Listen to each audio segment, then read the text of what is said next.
It's time for the Kirby Air Ride review for the Gamecube.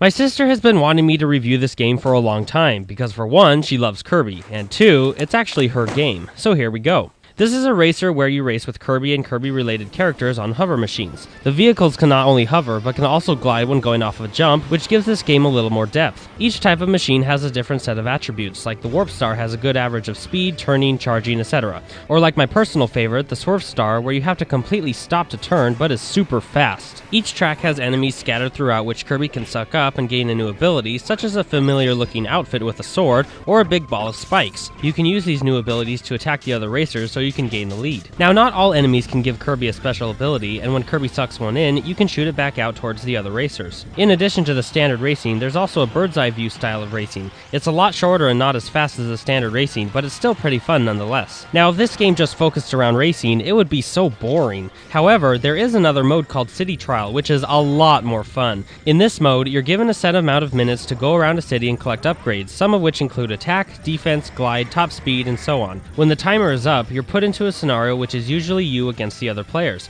Winning the scenario depends on what you actually have to do and what stats you have to do it with. Like in this one, you have to defeat King Dedede, which is really hard by the way, so while you were in the city, you'll have wanted to stock up on mainly attack, defense, and life. This is just one type of scenario, and there are many others you can play, and you can put it on random so you don't know what's going to happen when the timer runs out, so all you can do within the time is to collect all the upgrades you can find to win at the end. Similar to Super Smash Bros. Brawl, there's not only one, but 3 walls of challenges you can accomplish by completing certain tasks. This gives the game a lot of replayability. The graphics are pretty good. After all, it's a Kirby game, so this is what I was expecting and it looks fine to me. The controls are great, and actually too simple. You can literally play this game with one hand. You'll use the analog stick to control, and you can either use the A, R, or L button to charge your machine for a boost and also attack enemies with any of those. So really, you only need the analog stick and L button to play this game. Now keep in mind, this is a pretty fun game, but it's not one that I keep coming back to play, because for one, the races just don't keep my interest. They are pretty fun, and completing the walls of challenges from the races is cool, but usually anytime I play it, I just go for the city trial mode. The racing is just too simplistic, to the point where it gets pretty boring, which is a bummer. Kirby Air Ride is a pretty good game. Graphics are nice and colorful, great controls, a good variety of machines, fun multiplayer, especially in city trial mode,